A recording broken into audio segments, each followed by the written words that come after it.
मैं आप सबके बीच में आया हूं।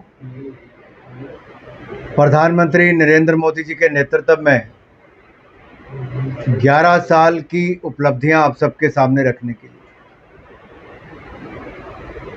साल दर साल कैलेंडर बदलता रहा और हमारा भारत आगे बढ़ता रहा। इन 11 वर्षों में नरेंद्र मोदी जी के नेतृत्व में भारत ने ऊंचाइयों को छुआ है और हम कह सकते हैं कि विकास, विश्वास और विरासत के 11 साल, उपलब्धियां विशाल, सेवा बेमिसाल। जहां एक और उपलब्धियों भरा ये 11 वर्ष का कालखंड रहा, वहीं पर जो पहले दिन बात नरेंद्र मोदी जी ने कही थी कि मेरी सरकार गरीब की, वंचित की, शोषित की, पीड़ित की, महिला की, मजदूर की, जवान, किसान, नौजवान की हो। आज हम ये कह सकते हैं कि इंदिरा जी से लेकर सोनिया जी तक, राजीव जी से राहुल जी तक, ये परिवार और पार्टी गरीबी हटाओ के नारे लगाती रही, गरीबी नहीं मिटा पाई। लेकिन गरीब मां के बेटे नरेंद्र मोदी जी ने, जिन्होंने गरीबी देखी है, उन्होंने 25 करोड़ गरीबों को गरीबी रेखा से बाहर निकालने का कार्य पिछले 11 सालों में 4 करोड़ पक्के मकान बना कर दिए, 12 करोड़ शौचालय हो, 15 करोड़ घरों को नल से जल हो, 11 करोड़ के लगभग बहनों को रसोई गैस का सिलेंडर हो, 60 करोड़ लोगों को 5 लाख रुपए का इलाज आयुष्मान भारत योजना में मुफ्त में मिलना हो, और दुनिया की सबसे बड़ी ये स्वास्थ्य योजना है आयुष्मान भारत। और अब तो 70 साल से ज़्यादा वालों को भी 5 लाख का इलाज मुफ्त में है। यहाँ तक कि 81 करोड़ गरीब और ज़रूरतमंदों को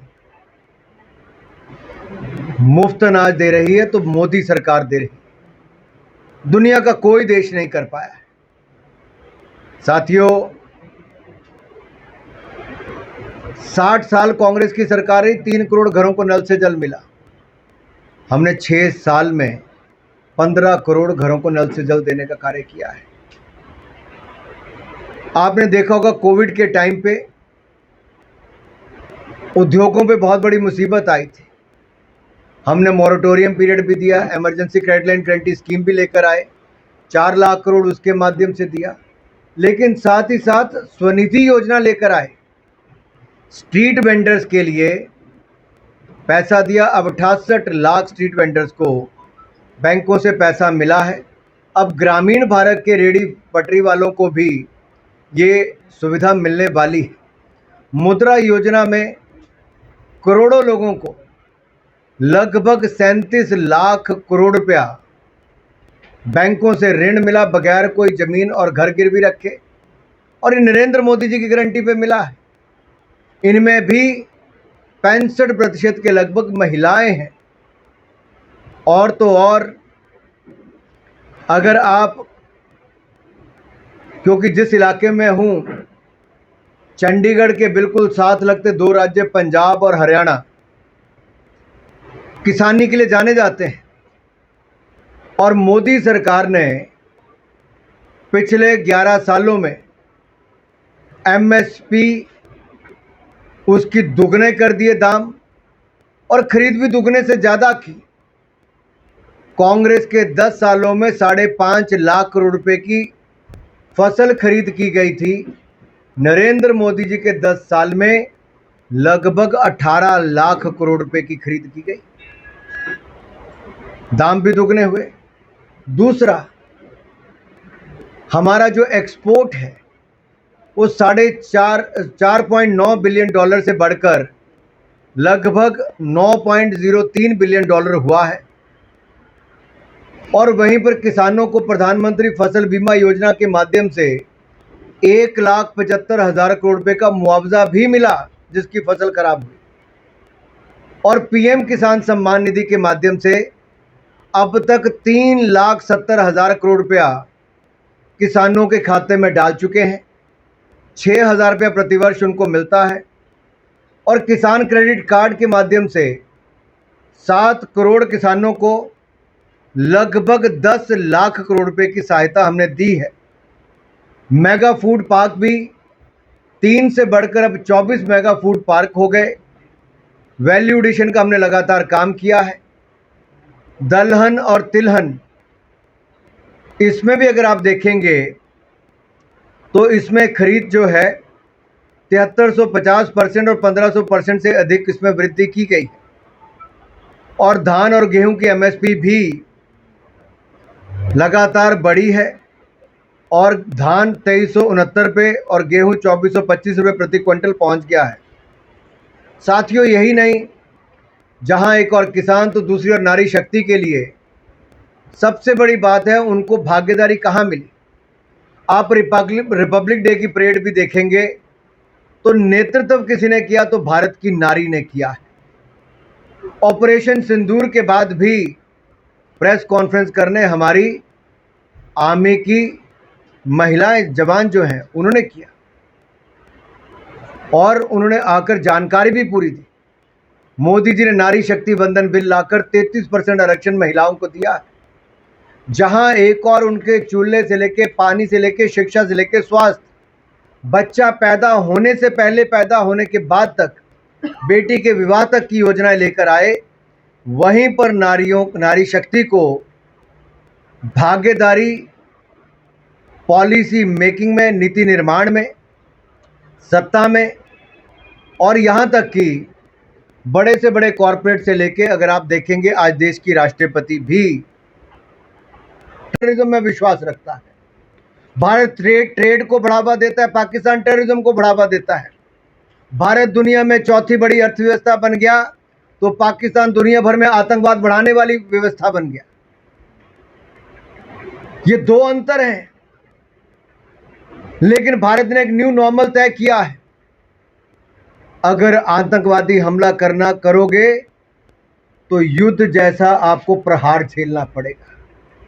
अगर फिर आंख उठाओगे तो भारत जैसे एयर स्ट्राइक, सर्जिकल स्ट्राइक और ऑपरेशन सिंदूर में धज्जियां उड़ाने का काम पाकिस्तान की किया है, आगे भी करारा जवाब देता रहेगा।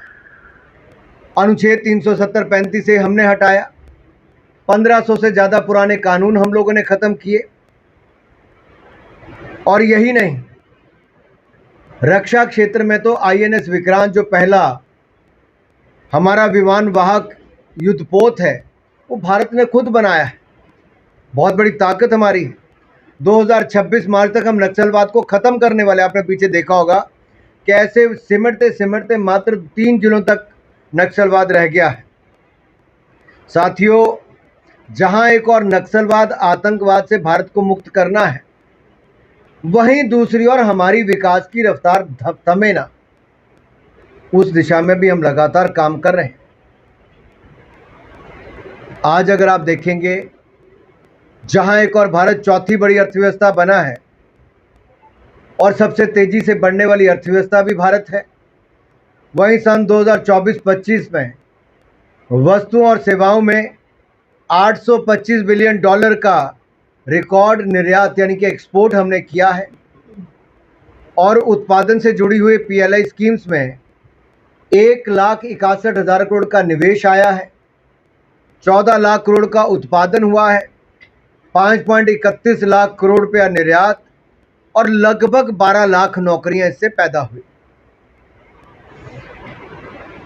कोविड के टाइम पे हमने लगभग 29,80,000 करोड़ का पैकेज दिया था, जिसके कारण भारत की इंडस्ट्री बची भी और आगे बढ़ी भी, बचाया भी, आगे बढ़ाया भी। और भारत में पेटेंट्स की जो संख्या है वो भी 5,978 से बढ़कर अब 1,03,057 हो गई, जो लगभग 17 गुना ज़्यादा बढ़ी है। साथियों, मैंने बहुत सारी बातें आपसे कही कि कैसे सड़क और बाकी सब का निर्माण हुआ, लेकिन चंडीगढ़ में एक नहीं 2-2 वंदे भारत आती हैं और देश में 126 वंदे भारत ट्रेन मात्र पिछले 3-4 वर्षों में चलाने का कार्य ये नरेंद्र मोदी जी की सरकार ने किया है। टेक्नोलॉजी के क्षेत्र में एक उड़ान में, अगर मैं स्पेस की बात करूं, क्योंकि मैंने स्किल की बात कर दी, स्टार्टअप की बात कर दी, शिक्षा की बात कर दी, स्वास्थ्य की बात कर दी, अगर मैं स्पेस टेक्नोलॉजी की बात करूं तो चंद्रयान, मंगलयान, ये मिशन हमारे सफल हुए। आदित्य L1 सोलर सफल हुआ। और यही नहीं, हमारे जो एक उड़ान में 104 उपग्रह और पहला निजी रॉकेट विक्रम S ये लॉन्च करके एक नया रिकॉर्ड बनाया गया है। आज दुनिया भर के लिए भारत सैटेलाइट छोड़ने के लिए और स्पेस की एक्टिविटीज़ के लिए एक बड़ा केंद्र बिंदु बना है। साथियों, स्पेस में हम और अच्छा कर पाएँ तो स्कूलों से हमें शुरुआत करनी पड़ेगी।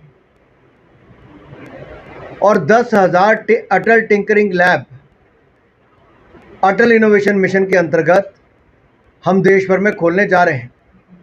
रिसर्च एंड डेवलपमेंट के लिए मोदी सरकार ने 50,000 करोड़ रुपये का अलग से प्रावधान किया है। 25 करोड़ इंटरनेट कनेक्शन से बढ़कर आज 97 करोड़ इंटरनेट कनेक्शन हो गए। एक नहीं, ऐसे अनेकों उदाहरण आप सबके सामने मैं बताना चाहता हूँ। लेकिन जहाँ विकास हो रहा है तो क्या वहाँ पे विरासत के बारे में कुछ हुआ कि नहीं हुआ? मोदी सरकार में विकास और विरासत साथ साथ चलती। मैं उदाहरण देना चाहता हूँ। काशी विश्वनाथ धाम हमने बनाई। आज आप देखिए वाराणसी और उसके साथ लगते क्षेत्रों की आमदन और वहाँ का व्यापार दुगने से ज़्यादा हो गया है। भव्य राम मंदिर बनाया। आज राम मंदिर के कारण उस पूरे क्षेत्र में और पूरे प्रदेश में एक नई ऊर्जा भी आई है, आय के संसाधन भी बने। और महाकुंभ ने तो वो कर दिया जो संभव शायद सोचा भी ना हो किसी ने। भारत की अर्थव्यवस्था में एक बहुत बड़ी ताकत, योगदान हमारे महाकुंभ के कारण भी हुआ। अभी जब मैं 4 नेशन के इस अपने टूर पे गया था ऑपरेशन सिंदूर के बाद, तो साउथ अफ्रीका में जहां उनके केप टाउन की पार्लियामेंट में हम लोग गए, तो काउंसिल ऑफ प्रोविंस के जो डिप्टी स्पीकर हैं उन्होंने बिल्कुल अपने भवन के बाहर आके हम सबका स्वागत अभिनंदन किया और पहली बात कही कि मैं इसलिए भी यहाँ पे आके खड़ा हूँ कि मुझे भारत में महाकुंभ में डुबकी लगाने का अवसर मिला, मुझे वहाँ जाने का अवसर मिला और मैं धन्य हो गया कि जो शायद मेरी पीढ़ी को ये अवसर मिल पाता, भारत ने मुझे अवसर दिया। आप कल्पना कीजिए दुनिया के किस किस कोने से कौन कौन लोग आए। और उन्होंने कहा कि करोड़ों लोग सड़कों पे पैदल चल रहे हों, किसी के मन में कोई तनाव ना हो और चेहरे पे खुशी और प्रकाश नजर आता हो। ये हिंदू धर्म की एक बड़ी ताकत है और भारत के एक बड़े आयोजन की। और दूसरी ओर मैं जहाँ पे भी इन चारों देशों में गया, बहुत बड़ी संख्या में मेरे अपने सिख समुदाय के भाई भी मिले। उन्होंने कहा जी हमने कभी सोचा नहीं था करतारपुर कॉरिडोर बन सकता है, हेमकुंड साहब में रोपवे पहुंच सकता है, 550वां प्रकाशोत्सव गुरु नानक देव जी का और 400वां गुरु तेग बहादुर जी का इतने धूमधाम के साथ मोदी सरकार ने मनाया। हमारे सिख भाई और हमारे गुरु ग्रंथ साहब जब अफगानिस्तान में उन पे संकट आ गया था तो वृद्धि, चाहे आप किसी चीज की कीमत 5,000 कर दो, 7,000 कर दो, 10,000 कर दो, जब तक उस कीमत पर खरीदा ही नहीं जा रहा तो उसकी क्या वैल्यू है? ऐसा है। मैंने तो अपने आंकड़े बताए।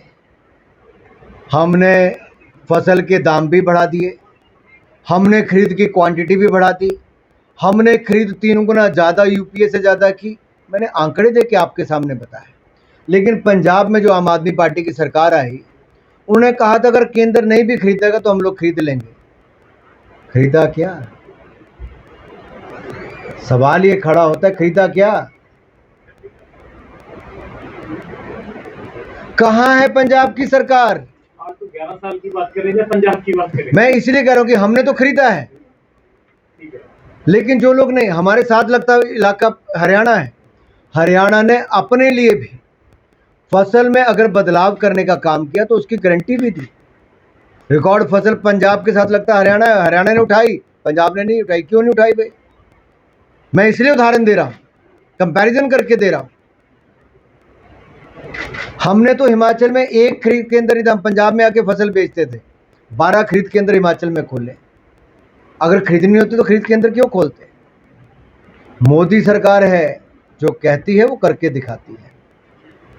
अनुराग जी, ऑपरेशन सिंदूर को लेकर विपक्ष के कई नेताओं के बयान सामने आए कि ये फेलियर रहा पूरा ऑपरेशन सिंदूर, और बीजेपी इसका क्रेडिट क्यों ले रही है जब सेना ने ये ऑपरेशन चलाया?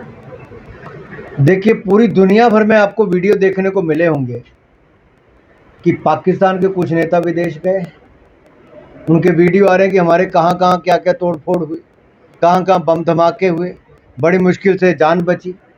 देखिए, भारत ने एक बात बड़ी स्पष्ट की थी, ऑपरेशन सिंदूर में द रेजिस्टेंस फ्रंट ऑर्गेनाइजेशन ने अपनी जिम्मेदारी ली।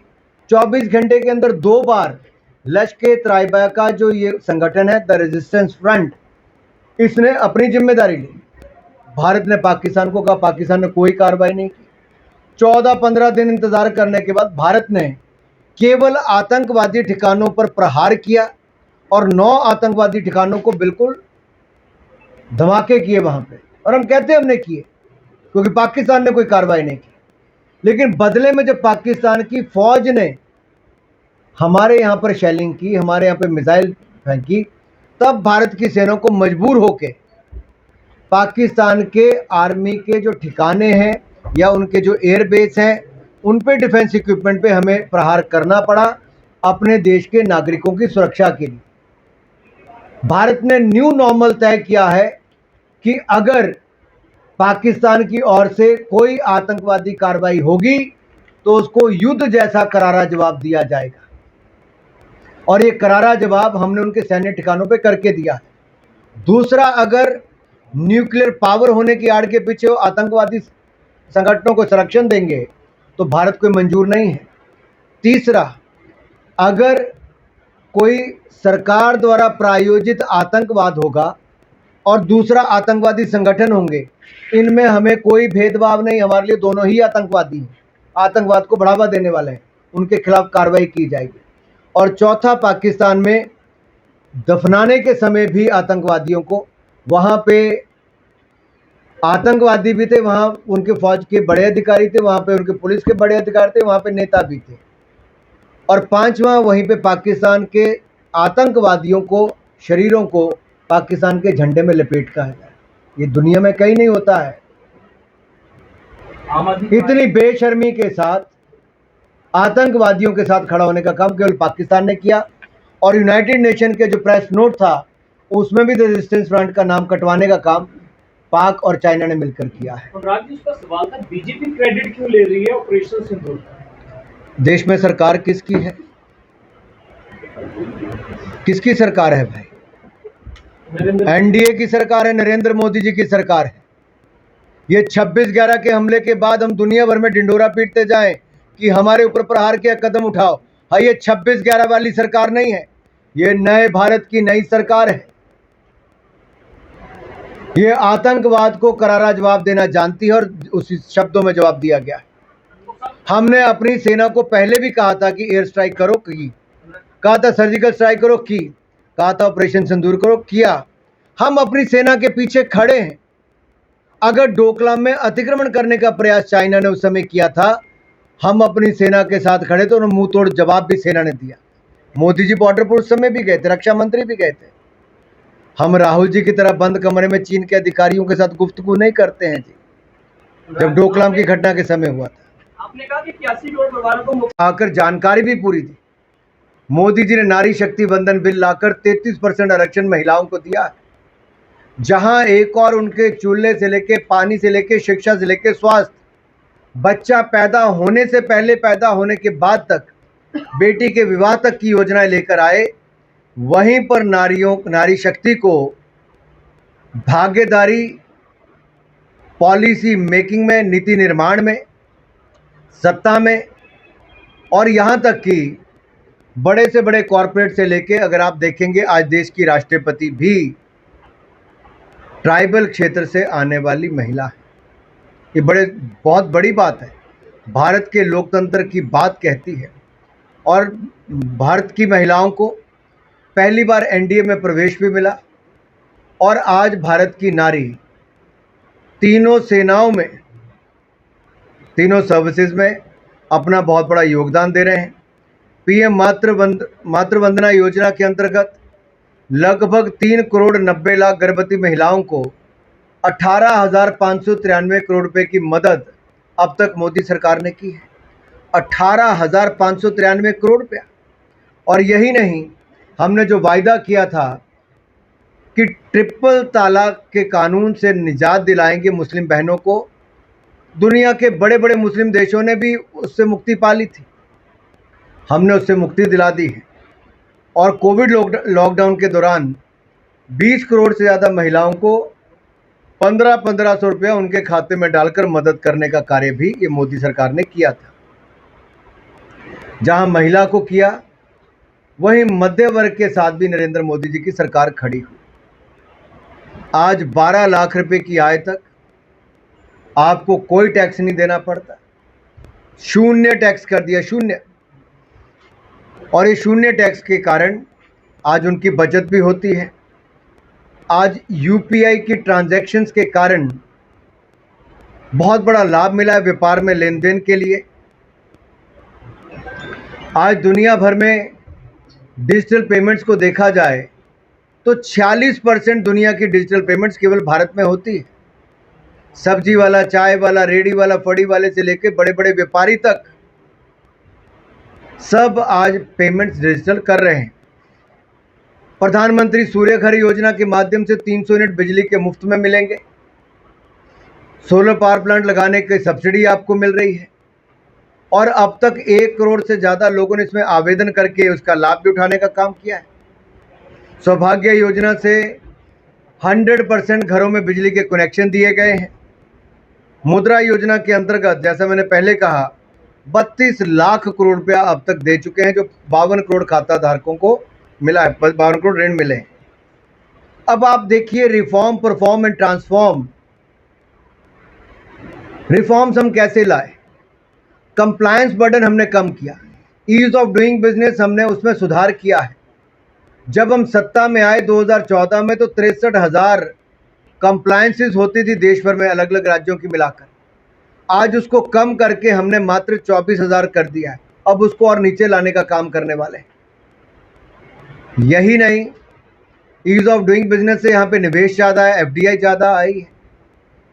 पीएलआई की स्कीमों के माध्यम से खिलौनों की बात हो, मोबाइल फ़ोन की बात हो, जूता मैन्युफैक्चरिंग की बात हो, 13 क्षेत्रों में लगभग 2 लाख करोड़ रुपए का प्रावधान हमने किया है इंसेंटिव के तौर पे।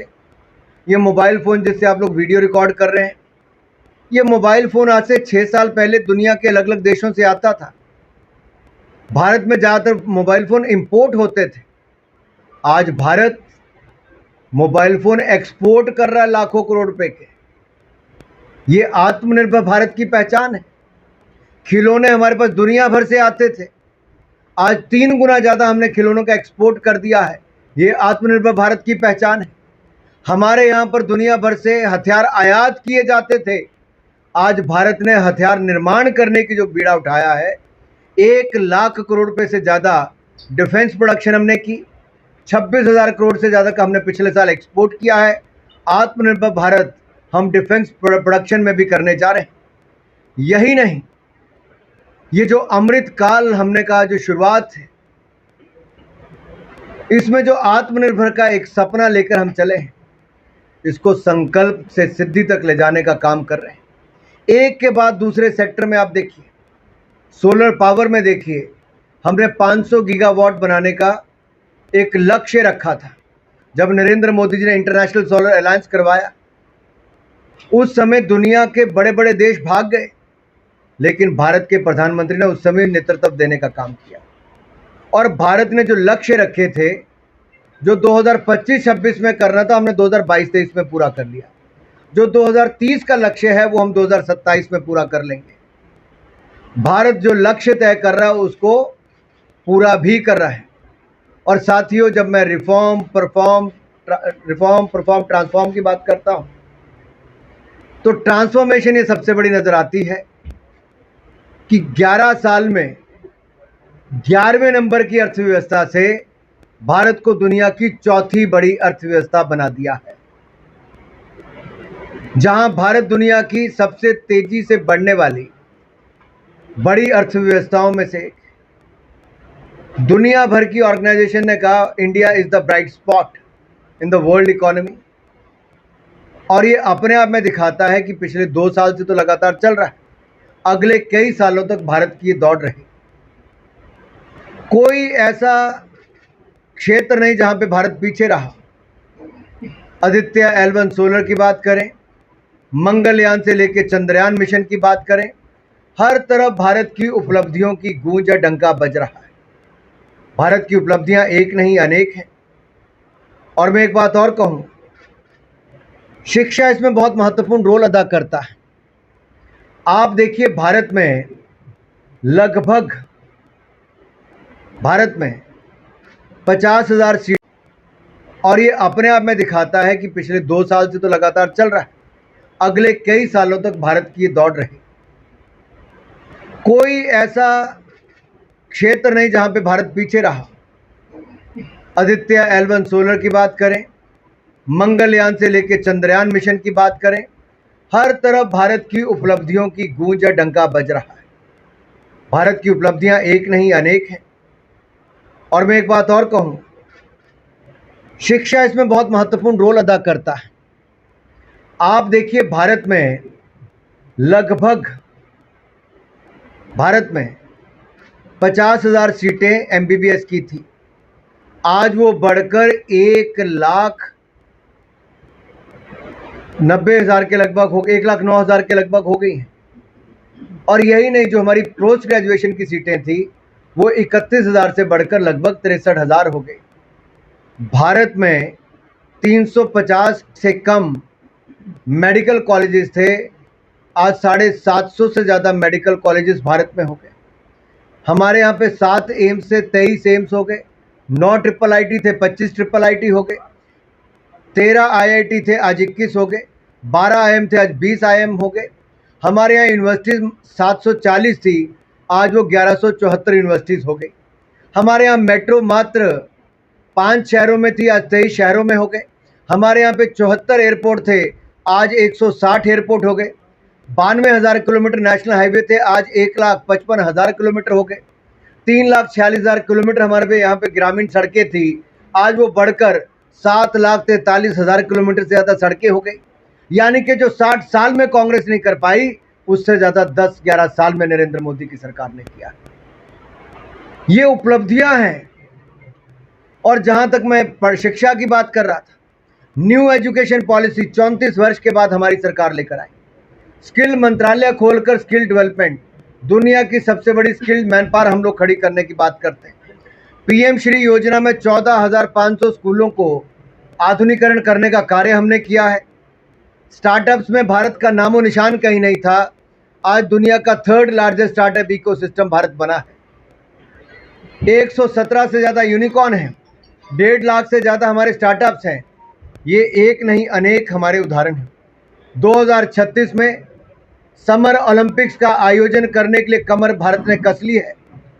2030 में यूथ ओलंपिक्स करने के लिए भी इन दोनों के लिए हम पिच करने वाले हैं, और भारत ने कहा हम तैयार हैं। दुनिया की सबसे बड़ी युवा शक्ति हमारे पास है। टेक्नोलॉजी के क्षेत्र में हम आगे हैं।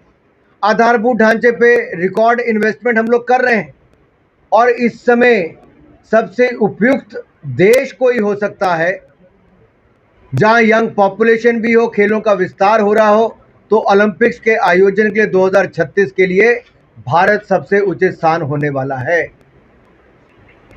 अब दूसरी जो बात आती है कि दुनिया भर में स्वास्थ्य की सेवाओं क्या है।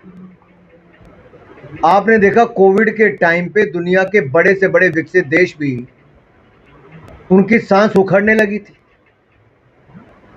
उन्हें हथियार डाल दिए थे, वहां बिस्तर भी नहीं मिल पा रहे थे। लेकिन भारत ने अपनी कोविड वैक्सीन बनाई भी, अपनी क्षमताओं को भी बढ़ाया। और यही नहीं, आज जहां एक और 5 लाख की स्वास्थ्य सेवा मुफ्त में देते हैं, वहीं पर हम API बल्क ड्रग यानी कि रॉ मटेरियल अपना बनाने के लिए 3 नए bulk drug park Narendra Modi सरकार ने मंजूर किए हैं। 5 मेडिकल डिवाइस पार्क मंजूर किए हैं। आत्मनिर्भर भारत इस क्षेत्र में भी हो, ये हम करने जा रहे हैं। और यही नहीं, जन औषधि केंद्र भी 16,000 जनौषधि केंद्र, इसमें लगभग 38,000 करोड़ रुपए की बचत लोगों की दवाई खरीद में हुई है। आम जनता को इससे लाभ मिला है। मिशन इंद्रधनुष के अंतर्गत 12 इंजेक्शन जो टीके हैं, जो 12 बीमारियों से बचने के लिए 5.46 करोड़ बच्चों को और 1.32 करोड़ गर्भवती महिलाओं को ये देने का कार्य भी संपन्न हुआ है। साथियों, यही नहीं, मैं ये कह सकता हूँ, इन 11 सालों में मोदी जी ने हर पल देश के लिए, इन 11 सालों में मोदी जी ने हर पल देश के लिए खपाया है, तपाया है और हर वादा निभाया भी है। हम वायदे करते हैं तो निभाते भी हैं। और सबसे बड़ी बात है कि देश आज अपने आप को सुरक्षित महसूस करता है। पाक द्वारा प्रायोजित आतंकवाद जो नासूर बन गया है दुनिया भर के लिए, पाकिस्तान में आतंकवाद का जन्म भी होता है, पालन पोषण भी होता है, प्रशिक्षण भी होता है, पैसा भी मिलता है, लॉजिस्टिक हैंडलिंग सब कुछ मिलने के बाद दुनिया भर में इनको एक्सपोर्ट करने का काम भी पाकिस्तान से किया जाता है। भारत ट्रेड में विश्वास रखता है, पाकिस्तान टेररिज्म में विश्वास रखता है। भारत ट्रेड को बढ़ावा देता है, पाकिस्तान टेररिज्म को बढ़ावा देता है। भारत दुनिया में चौथी बड़ी अर्थव्यवस्था बन गया तो पाकिस्तान दुनिया भर में आतंकवाद बढ़ाने वाली व्यवस्था बन गया। ये दो अंतर हैं, लेकिन भारत ने एक न्यू नॉर्मल तय किया है। अगर आतंकवादी हमला करोगे तो युद्ध जैसा आपको प्रहार झेलना पड़ेगा। अगर फिर आंख उठाओगे तो भारत जैसे एयर स्ट्राइक, सर्जिकल स्ट्राइक और ऑपरेशन सिंदूर में धज्जियां उड़ाने का काम पाकिस्तान की किया है, आगे भी करारा जवाब देता रहेगा। अनुच्छेद 370-35 से हमने हटाया, 1500 से ज़्यादा पुराने कानून हम लोगों ने ख़त्म किए। और यही नहीं, रक्षा क्षेत्र में तो INS विक्रांत जो पहला हमारा विमान वाहक युद्धपोत है, वो भारत ने खुद बनाया है। बहुत बड़ी ताकत हमारी है। 2026 मार्च तक ये ऐसे कोई वंदे भारत चलेगी? जब यहाँ के लिए चली तो आगे देखिए, अभी तो शुरुआत है। इतने कम समय में 126 वंदे भारत चलना। मैं हिमाचल से आता हूँ। देश की चौथी वंदे भारत आमबिंदौरा ऊना से लेके दिल्ली तक चली। कहाँ से आती है? ऊना में गुरुद्वारा साहब से लेके, अनंतपुर साहब से लेके आपके दिल्ली तक जाती है, महत्वपूर्ण स्थानों को छूती है। ऐसे दिल्ली से पटना की ओर जो चलती हैं तो वहाँ भी पटना साहब गुरुद्वारे तक जाती हैं। बहुत सारी ट्रेनों का विस्तार हो रहा है। और मैं तो ये कहूँगा, इलेक्ट्रिफिकेशन ट्रेनों का रिकॉर्ड समय में हमने कर दिया, डबलिंग भी कर दी है। पटरी बिछाने से लेके नई ट्रेन शुरुआत करने का रिकॉर्ड कार्य अगर हुआ है तो इन 11 वर्षों में नरेंद्र मोदी की सरकार ने किया है। सर, राहुल गांधी कहते हैं कि कोई तरक्की नहीं हुई, सेम वही है भारत।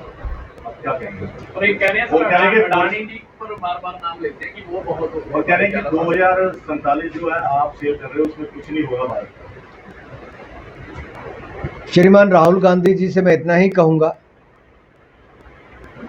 कि स्वर्गीय इंदिरा जी से लेकर राहुल जी आप तक, आप सब गरीबी हटाओ के नारे लगाते रहे। गरीबी हटी नहीं, गरीब बढ़ गए थे। नरेंद्र मोदी जी आए, गरीबों का कल्याण किया, उनको वो सब दिया जो सामान्य व्यक्ति को सुविधाएं मिलनी ही चाहिए थी। अगर 4 करोड़ गरीबों को पक्के मकान मिल गए और 3 करोड़ नए मंजूर हो गए, शौचालय भी खुले शौच करना पड़ता था, 12 करोड़ शौचालय बना दिए। घर में नलका लगा के 15 करोड़ घरों में पानी पहुंचा दिया। 11 करोड़ बहनों को रसोई गैस का सिलेंडर देकर धुएं से मुक्ति दिला दी। 5 लाख का इलाज मुफ्त में दे दिया और अनाज भी 81 करोड़ लोगों को मुफ्त में दिया। अगर राहुल जी को लगता है ये कुछ नहीं किया, तो मुझे लगता है उनके 60 सालों में तो फिर सरकार थी ही नहीं। जैसे राजीव गांधी जी कहते थे कि 1 रुपया भेजो तो 15 पैसे ही मिलते हैं, ये इनकी सरकार के समय होता था। जैसे मैं आज 21 सेक्टर में निकल रहा था तो मुझे नज़र आया एक जगह लिखा था खाओ और खाने दो, और कांग्रेस की सरकार में होता था खाओ और खाने दो। इनके समय भ्रष्टाचार होता था, हमारे समय जवाबदेही तय की है। इसीलिए तीसरी बार नरेंद्र मोदी जी देश के प्रधानमंत्री बने। 25 करोड़ करीब इसलिए गरीबी रेखा से बाहर निकले। अनुराग जी, ਤੁਸੀਂ ਕਹਿ ਰਹੇ ਹੋ ਕਿ 4 करोड़ लोगों ਨੂੰ घर ਦਿੱਤੇ, ठीक है, लेकिन बात चंडीगढ़ की करें, दिल्ली की करें, लगातार झुग्गी झोंपड़ियों का हटाया जा रहा है। आज आप चंडीगढ़ में आए हैं, आज सुबह भी कैंप वाला में झुग्गी झोंपड़ियों पर कार्रवाई की गई है, बुलडोजर चले हैं, फिर उसको कैसे देखोगे आप? मैं स्थानीय विषय पे आज कोई भी बात नहीं कर रहा, लेकिन इतना मैं जरूर कहूँगा, प्रधानमंत्री आवास योजना ग्रामीण भी है और शहरी भी है। शहरों में भी करोड़ों लोगों को पक्के मकान बनाकर दिए, और आगे जिसके पास ज़मीन नहीं भी है वहाँ पे भी सरकारी ज़मीन पे फ्लैट बना के दिए जाते हैं। चाहे मैं हमीरपुर, ऊना की बात करूँ, बिलासपुर में करूँ, हमारे तो बहुत छोटे शहर हैं, वहाँ पर भी हमने ज़मीन लेके वहाँ पे पक्के मकान बना कर दिए। तो चाहे शहर हो या गरीब हो, शहर हो या ग्रामीण क्षेत्र हो, गरीबों को पक्के मकान बनाकर दिए जा रहे हैं। जिसका परिवार का विस्तार हो गया, एक मान लो बच्चे बड़े हो गए, अलग परिवार, उनको भी नए मकान दिए जा रहे हैं। ऐसे बहुत सारे परिवार हैं। लेकिन आप ये बोलो कि किसी ने कहीं पे कब्जा किया है, उस पर कार्रवाई अगर किसी ने की तो स्थानीय विषय होगा, उस पर मैं टिप्पणी नहीं करना चाहूँगा। लेकिन जहाँ तक आवास योजना की बात है, जिसको हक था उसका हक दिलाने का काम मोदी सरकार ने अनुराग किया। जी, आपने बोला एमएसपी पे वृद्धि की, लेकिन उसके अंदर और कीमत बढ़ते जा रहे हैं। नहीं, ऐसा नहीं है।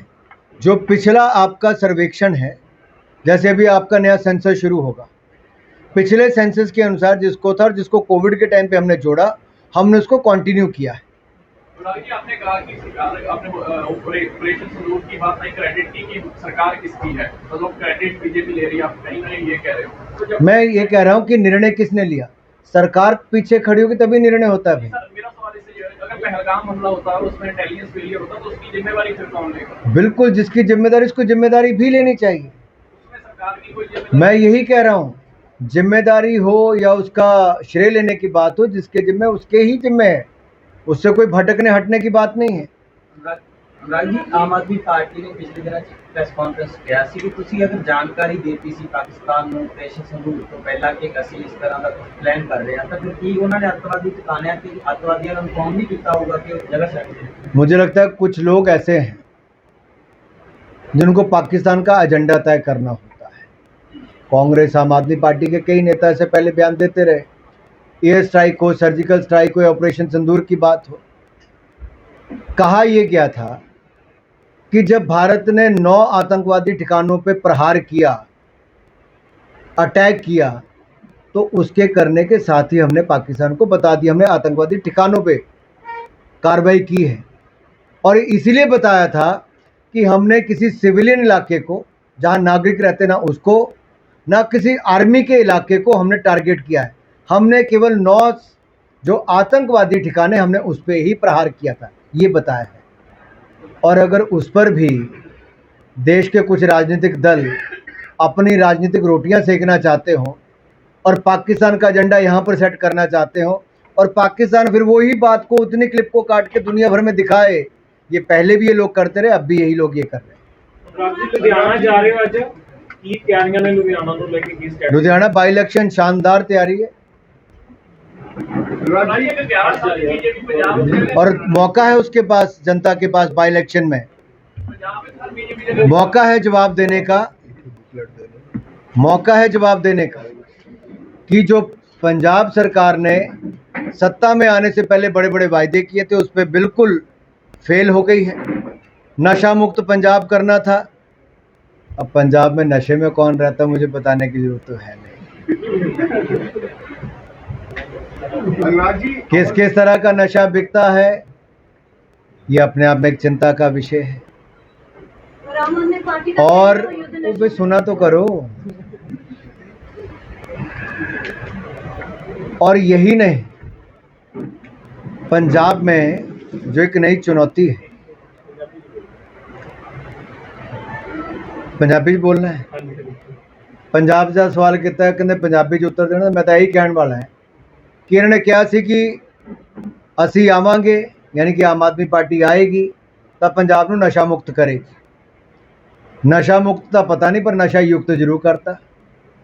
ਕੌਣ ਨਸ਼ੇ 'ਚ ਰਹਿੰਦਾ ਹੈ, ਕਿਹੋ ਜਿਹੇ ਨਸ਼ੇ 'ਚ ਰਹਿੰਦਾ ਹੈ, ਨਸ਼ੇ 'ਚ ਕਿਹੋ ਕਿਹੋ ਹਰਕਤਾਂ ਹੁੰਦੀਆਂ, ਇਹ ਦੱਸਣ ਦੀ ਲੋੜ ਨਹੀਂ।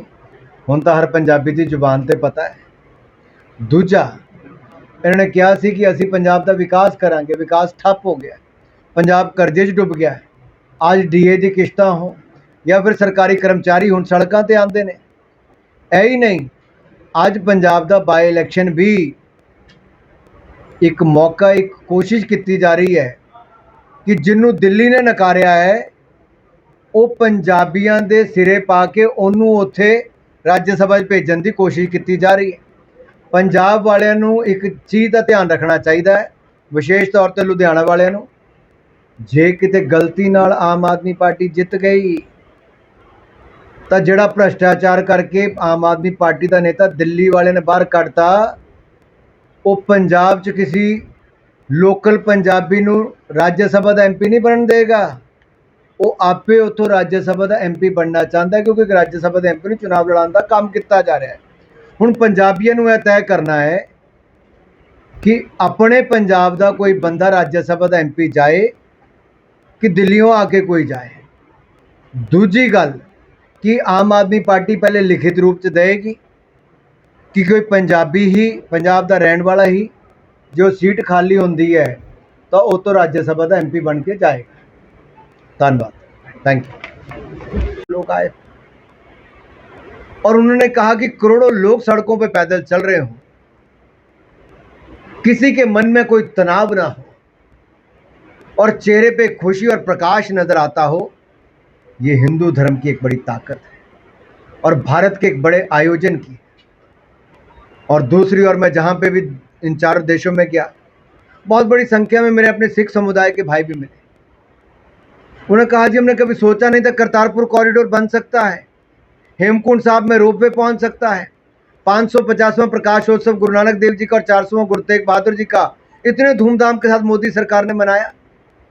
हमारे सिख भाई और हमारे गुरु ग्रंथ साहब जब अफगानिस्तान में उन पर संकट आ गया था तो नरेंद्र मोदी की सरकार ने कई बार हवाई जहाज भेजकर सबको सुरक्षित निकाला भी और साहबजादों की शहादत को आज पूरी देश और दुनिया को बताया और वीर बाल दिवस भी उसके लिए मनाया है। ये कई बातें हैं कि अपने आप में दिखाता है कि विकास और विरासत कैसे साथ में चलते हैं। मैं इतना ही कहूँगा, प्रसाद योजना के अंतर्गत सांस्कृतिक स्थलों के लिए 1900 करोड़ रुपया भी मोदी सरकार ने दिया है। भगवान बिरसा मुंडा जी का जनजातीय गौरव दिवस हमने मनाने का काम किया।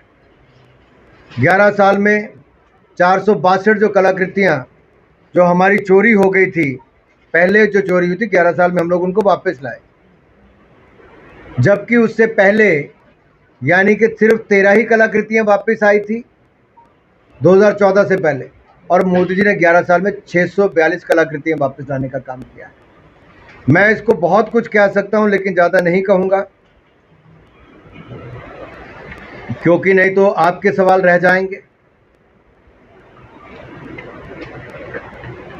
मैं तो अंत में इतना ही कहूँगा, उपलब्धियों भरे 11 साल, गरीबों का कल्याण, वंचितों का सम्मान और उपलब्धियां बेमिसाल, सेवा बेमिसाल। आगे भी काम करते रहेंगे। जो संकल्प हम लेके चले हैं कि 2047 तक भारत को विकसित भारत बनाएंगे, 2027 तक भारत को दुनिया की तीसरी बड़ी अर्थव्यवस्था बनाएंगे, ये संकल्प से सिद्धि की यात्रा हम इसी अमृतकाल में करके दिखाएंगे। बहुत बहुत धन्यवाद। साहब, जैसे कि